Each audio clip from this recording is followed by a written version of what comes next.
apaguen las cámaras y los micrófonos, menos a los chicos que exponen. Y cuando quieran arrancar, no hay problema.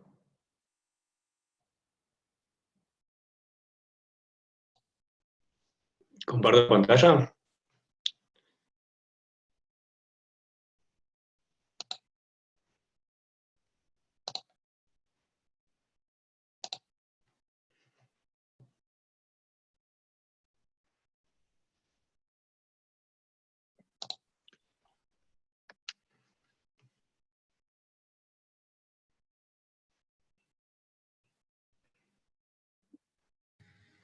Arrancamos.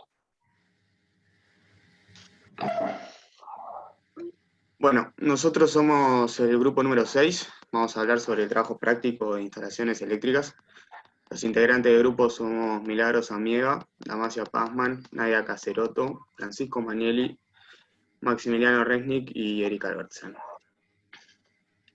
Siguiente. Bueno, en primer lugar, para dar una pequeña introducción, me gustaría definir lo que nos dice el Código de Edificación de la Ciudad de Buenos Aires sobre lo que es una instalación eléctrica. Este nos dice que una instalación eléctrica es el conjunto de materiales o equipos eléctricos que se encuentran asociados y con características coordinadas en vista a una aplicación dada. En cuanto a nuestro proyecto, se va a proyectar la instalación eléctrica de un edificio de propiedad horizontal que tiene planta baja, 7 pisos y una azotea. Se encuentra ubicado en la Ciudad Autónoma de Buenos Aires. Y bueno, además está a decir que para proyectar una instalación eléctrica se tiene que tener en cuenta, en primer lugar, la preservación de la protección de las personas, los animales domésticos y de los bienes, además también obviamente del correcto funcionamiento de la instalación propiamente dicho. Entonces, de este modo, se deben cumplir con las normativas de los reglamentos que más adelante se va a mencionar. Bueno, en primer lugar, sobre los riesgos de las instalaciones eléctricas. Un riesgo puede ser a partir de una falla, en la instalación eléctrica, ¿sí? Que puede traer distintas consecuencias, o propiamente dicho, estos riesgos, como pueden ser un incendio cuando se genera un aumento de la temperatura, una explosión cuando se genera algún chispeo, o una electrocución, en el peor de los casos, cuando tenemos algún tipo de contacto, ya sea directo o indirecto, que vamos a hablar más adelante. Entonces, bueno, para comenzar sobre las medidas de seguridad a adoptar, me parecía interesante hablar sobre las fallas que se pueden presentar en estas instalaciones, que marcamos como las distintas 4 que ponemos en la filmina. En primer lugar, el cortocircuito, que se genera cuando hay un elevado aumento de la corriente en un intervalo muy pequeño de tiempo, ¿sí? Originándose a partir de un contacto directo de puntos con distinto potencial eléctrico, ¿sí? Puede ser, por ejemplo, por cables rotos, flojos, cables pelados, filtraciones de agua, o por ejemplo un simple error del cableado.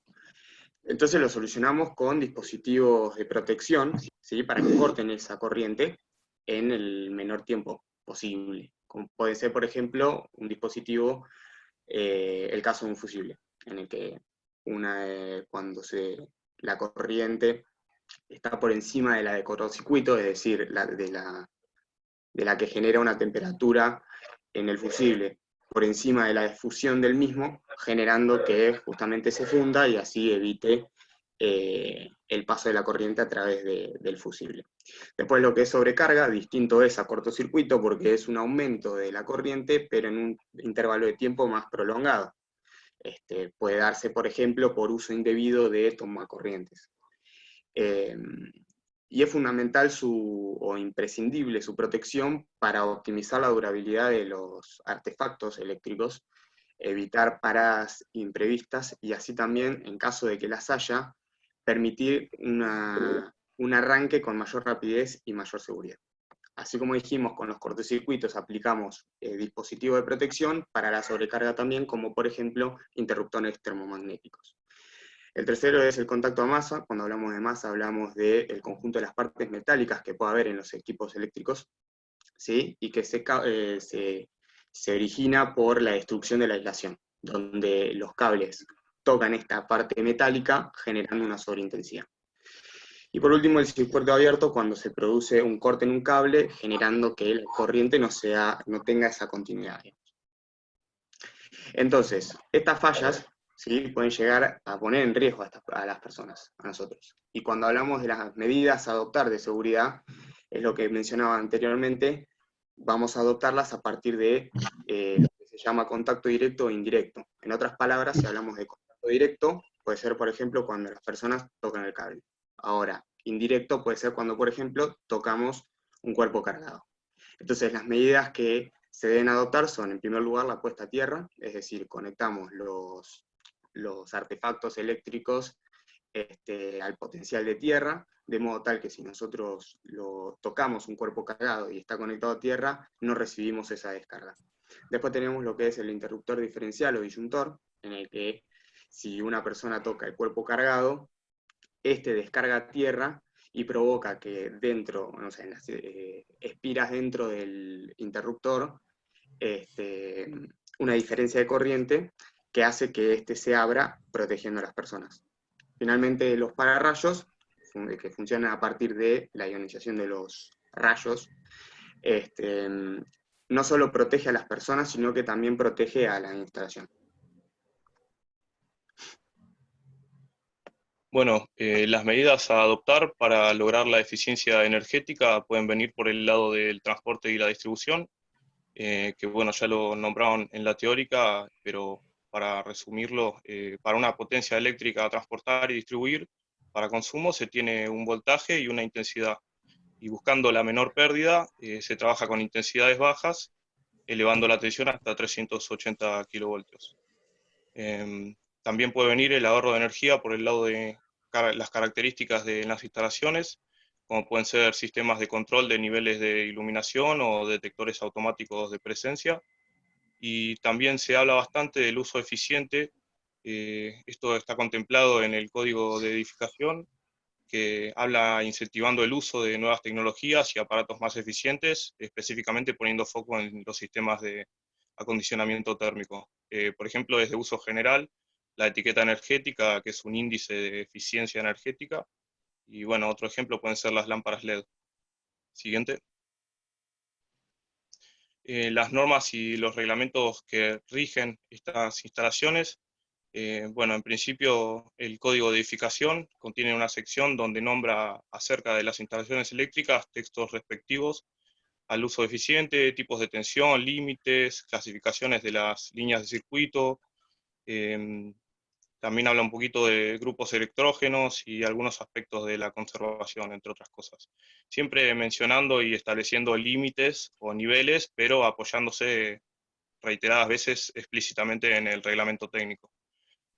Bueno, el reglamento técnico actual, según la AEA, la Asociación Electrotécnica Argentina, en su actual versión de 2017, en su parte 7 detalla las reglas para las instalaciones y específicamente para viviendas en la sección 770. Bueno, ¿qué se pueden encontrar cuando agarran esta sección del reglamento? Algunos esquemas del proyecto eléctrico, de distribución, los tipos y líneas de circuito, cálculos de carga total, cantidad mínima de circuitos, que eso lo vamos a ver más adelante, depende según la superficie y el grado de electrificación. También el cálculo para la sección nominal de los cables, de los tableros, y hacia el final algunas guías prácticas para el cálculo de instalaciones con tablas resumen, etc. Y bueno, por último, las viejas y conocidas normas IRAM, que rigen normando ciertos materiales, artefactos o ensayos, que son citadas reiteradas veces en el reglamento de la AEA. Siguiente. Bueno, para lo que fue nuestro trabajo práctico, nosotros teníamos un edificio de 7 pisos, donde hay 2 tableros generales que toman la energía de la red, y bueno, cada uno tiene una función distinta. El tablero general A provee energía a los departamentos del piso 2 al piso 7. En realidad provee energía a los tableros seccionales que después corresponden a cada departamento. Y después el tablero general B, que va a alimentar a iluminaciones en áreas comunes, ascensores, compactadores y también a los portones eléctricos del edificio. Nosotros acá lo vemos, tenemos el tablero general A, que está resumido porque al repetirse del piso 3 al piso 6, las plantas se repetían, entonces ya vamos a ver adelante cómo dependiendo de la planta del departamento, vamos a requerir uno u otro tablero seccional, pero en este caso, para el tablero seccional A, lo vemos acá de manera resumida, como se ve ahí abajo del C1 a C8, C13, C16, hace referencia a que hay muchos circuitos iguales, que era redundante agregarlos todos. No así el tablero general B, donde se ve acá el detalle de cada uno de los circuitos. Se puede ver abajo C1, C4, la palabra C representa el circuito, y indica qué alimenta cada circuito. Tenemos acá desde todo tipo de iluminación del edificio, de áreas comunes, y también el área de bombas, los ascensores, los portones, etc. Ahí vemos también en cada tablero con su respectivo medidor. Esta nos permite ver cómo es la disposición de un tablero. Cada uno de estos es un interruptor y tiene también sus correspondientes elementos de seguridad, que ya vamos a ver un poco más adelante. Como dije recién, el tablero general alimenta los tableros seccionales. Para nuestro edificio teníamos un total de 5 tableros seccionales destinados a lo que son los departamentos, y después tablero seccional destinado al compactador, 2 para el portón, 2 para los ascensores y 1 para las bombas. Si bien nosotros teníamos 7 pisos con 6 pisos de departamentos, como vemos, muchos tableros seccionales se van a repetir para los distintos departamentos, por eso es que no hace falta un tipo de tablero seccional por cada uno de todos los departamentos que tenemos en el edificio. Bueno, esta es la planilla de carga, en la planilla de carga se vuelca toda la información detallada de lo que es la instalación. Va desde el tablero general, como vemos, tablero general A, tablero general B, cada uno de los circuitos que sale de cada tablero general, y vemos un detalle de hacia dónde, cuál es el destino del circuito. Por parte del tablero general A tenemos todos los departamentos, y después por parte del tablero general B, todos los distintos circuitos que hacen falta. La planilla de carga se ve como acá se detalla el tipo de conductor y el caño, los distintos tableros seccionales a los que alimenta, y lo más interesante es ver acá que detalla la cantidad de bocas que tenemos, y se distinguen 4 tipos de alimentaciones distintas: la iluminación general, las tomas generales, las tomas de uso especial y la iluminación exterior. Que bueno, acá lo que se hace es un cálculo de la potencia requerida por cada uno de los circuitos. Vemos que en el voltaje todos son bifásicos, entonces el voltaje 220, salvo el ascensor y las bombas y el compactador, que son trifásicos y consumen 380. Después, la potencia se va a calcular como el producto del voltaje por la intensidad, y se va a obtener como resultado final una potencia final, que es la potencia aparente, que habría que afectarla por el factor de potencia, que depende del proveedor del motor. Acá se detalla el consumo de cada uno de los artefactos, y bueno, permite calcular la demanda final.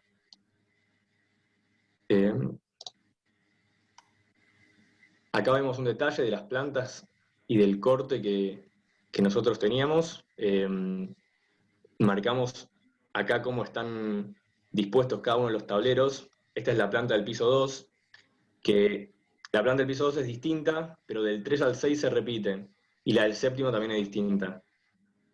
Analizamos la del piso 2, que vemos que cada uno de los departamentos tiene su correspondiente tablero seccional, que va a alimentar a cada uno de los artefactos y bocas del departamento. En el corte se puede ver un detalle de cómo en el piso 2 hacemos uso de 4 tipos de tableros seccionales distintos, fíjense, TS1, TS2, TS3, TS4, y después del 13 al 6, donde se repite la planta, simplemente usamos TS1 y TS2. Esto es por una cuestión de requerimiento de los departamentos. Finalmente en el piso 7 vemos un tablero seccional 5, el piso 7 es un único departamento inmenso, y el tablero seccional 5 es un tablero seccional muy importante, y vemos también la disposición de los tableros seccionales de los ascensores en la azotea, y en la planta baja vemos la ubicación de los 2 tableros generales conectados a la red, y el tablero del compactador, los 2 tableros de los portones y el tablero de la bomba. Esto es para dar una idea de cómo está ubicado en un plano de arquitectura la instalación eléctrica. Bueno, ahora vamos a mostrar dónde se ubican en nuestro proyecto los dispositivos de protección a las personas que ya fueron mencionados en la introducción. Bueno, tenemos la puesta a tierra, los disyuntores o interruptor diferencial y pararrayos, que en el caso de nuestro proyecto no hay pararrayos, pero si lo hubiera, la instalación debería hacerse por encima de la parte más elevada del edificio, ya que bueno, el pararrayos es el encargado de recibir y canalizar la descarga del rayo a la tierra. Bueno, y en cuanto al esquema de conexión a tierra exigido en nuestro proyecto, es el TT. Siguiente. En esta imagen, o sea, podemos ver las características que por un lado, un punto del sistema de alimentación, o sea, un punto neutro, está conectado directamente a una toma de tierra por el proveedor de energía eléctrica, el que sigue. Y por otro lado, las masas de la instalación eléctrica están conectadas a tomas de tierra que son independientes de la toma de tierra del sistema y se conectan a través de un conector de protección PE Protective Earth. Siguiente.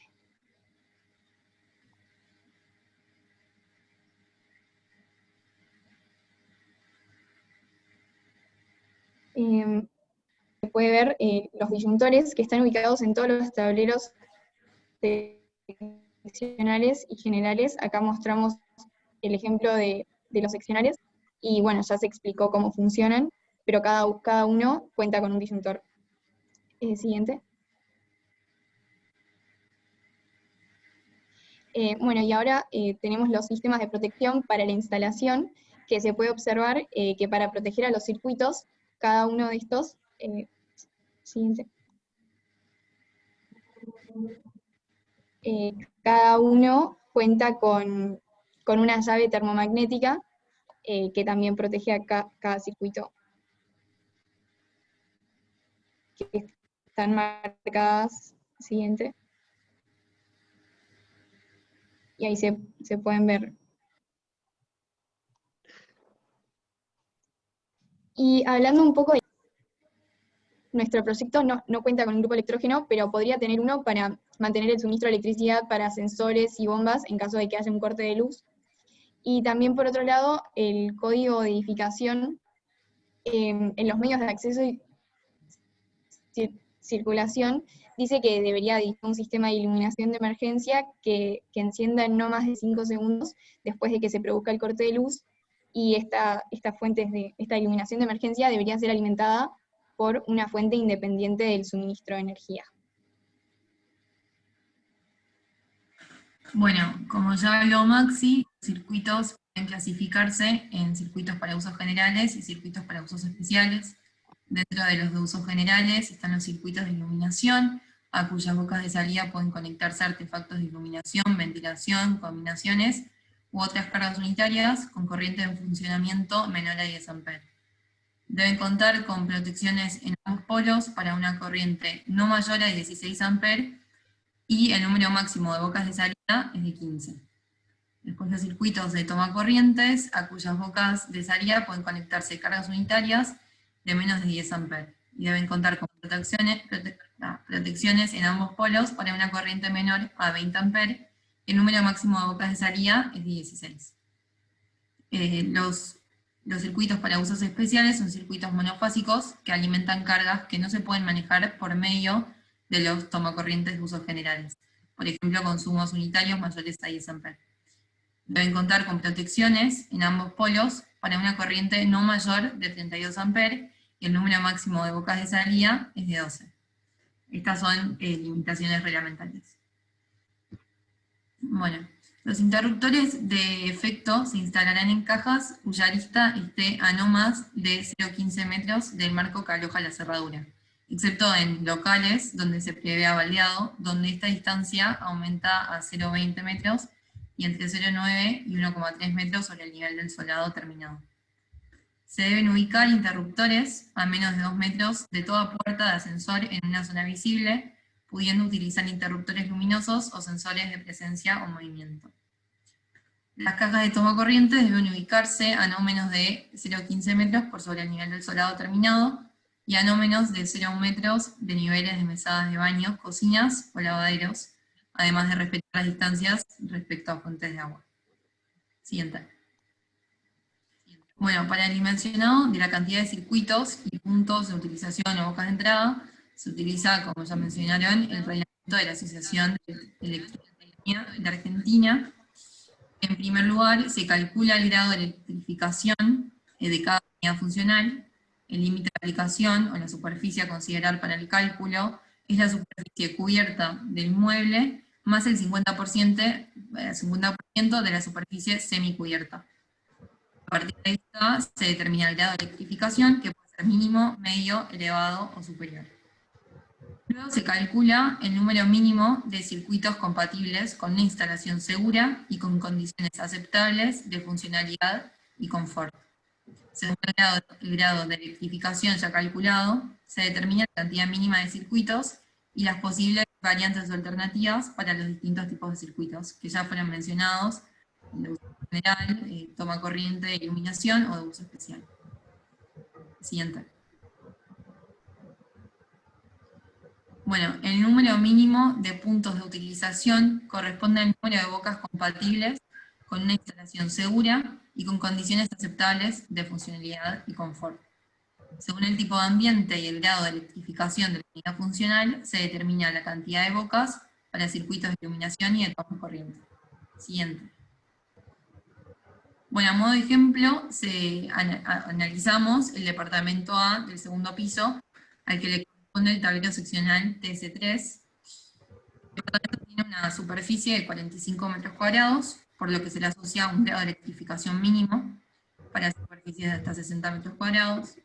Y la cantidad de circuitos es 2, con una única alternativa de un circuito de uso general para iluminación y otro de uso general de toma corriente.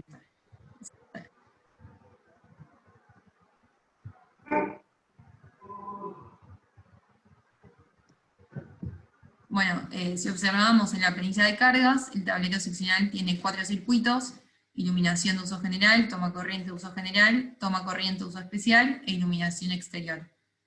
Según las limitaciones reglamentarias, hay que verificar el número de bocas e intensidades máximas permitidas de cada circuito.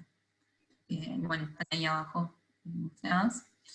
Para el circuito de iluminación le corresponde como máximo 15 bocas y 16 amperes. Y en la planilla de cargas se observan 6 bocas con una intensidad total de 2,25 amperes. En el circuito de toma corriente le corresponde como máximo 16 bocas y 20 amperes. Y en la planilla de cargas se observaron 13 bocas con una intensidad total de 10 amperes para iluminación. Toma corriente. Luego, para el circuito de uso especial le corresponde como máximo, alguien me rebotó, para el circuito de uso especial le corresponde como máximo 16 bocas y 32 amperes, y en la planilla de carga se observaron 2 bocas con intensidad de 12,5, y por último, para el circuito de iluminación exterior le corresponde como máximo 15 bocas y 16 amperes, y en la planilla se observó una boca con una intensidad de 0,37 amperes. Por lo tanto, verificaban todas. Bien. Se procede a verificar entonces los puntos mínimos de utilización en las bocas asociadas al tipo de ambiente, al grado de electrificación y al tipo de circuito, o sea, de iluminación o de toma corriente. Los ambientes que corresponden al departamento A son sala de estar, comedor, dormitorio, baño y balcón. Siguiente. esos fueron los que analizamos.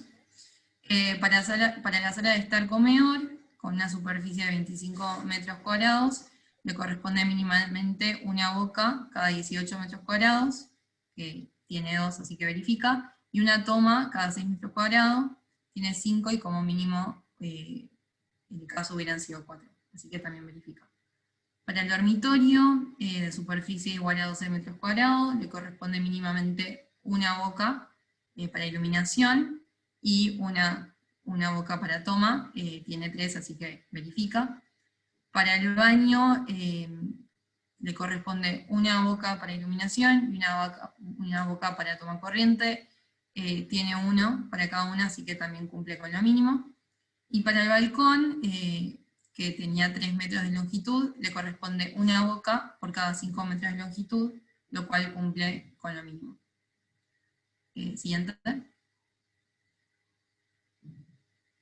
Bueno, a partir de la planilla de cargas, verificamos que cada departamento siguiera con las normativas y limitaciones impuestas por el reglamento, tanto para la corriente de funcionamiento como para la cantidad de bocas de salida, y efectivamente, como pueden ver a la derecha, en las 2 últimas columnas, todos los departamentos verificaban con estas 2 cuestiones.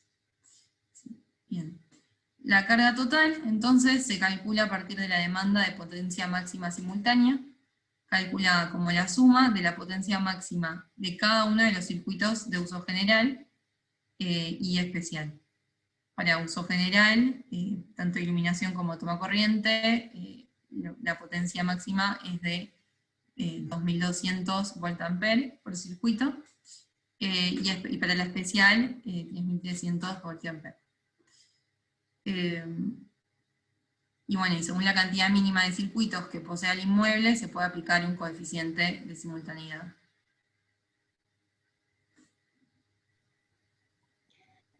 Bueno, la sección nominal de los conductores, como vamos a ver más adelante en el cálculo, depende de la intensidad de la corriente máxima admisible y la caída de tensión.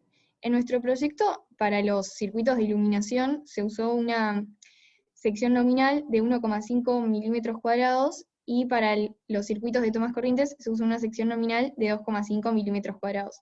Y por otro lado, las cañerías utilizadas fueron de acero liviano, que es RL, con diámetros externos de 19, 25 y 32.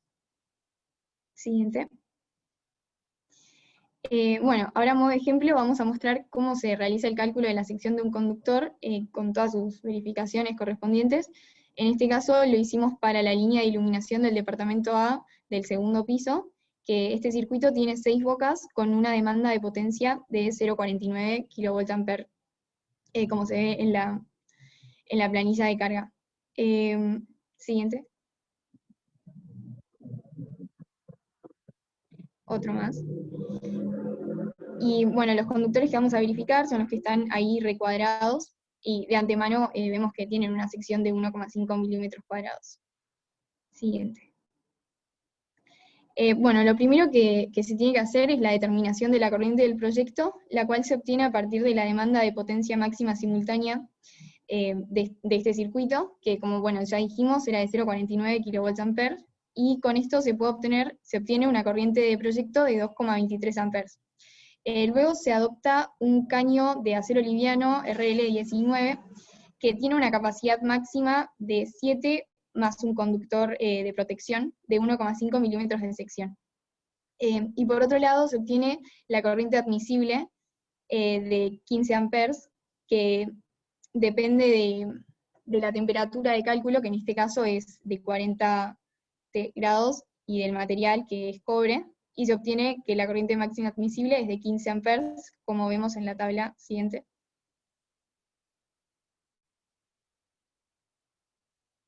Bueno, ahí se puede ver otro más.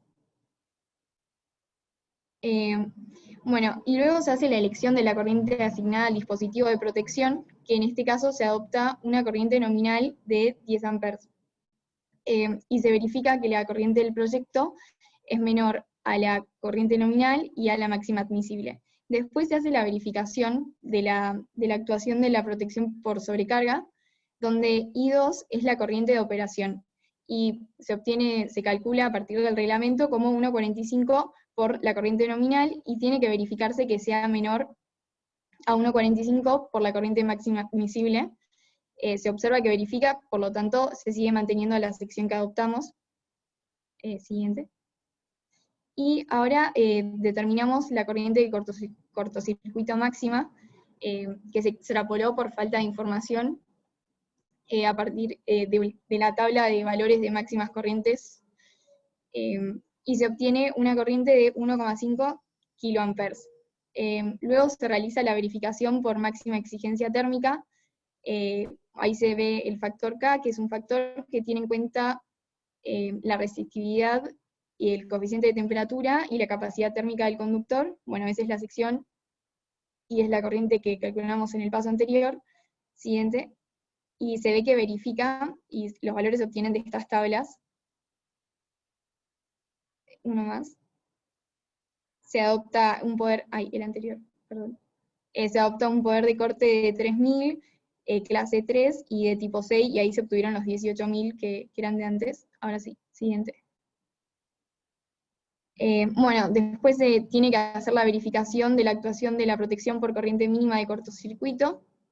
Y por último, se debe verificar la caída de tensión, donde la caída de tensión máxima admisible de utilización tiene que ser del 3% de 220 volts. Esto se corresponde con esto da 6,6 volts. Entonces se realiza el cálculo de caída de tensión, que bueno, vimos en la teórica cómo se calculaba, y se observa que da 1,19, con lo cual es menor a 6,6 volts, y verifica. Entonces la sección adoptada cumple con todos los parámetros del reglamento y es correcta. Sí.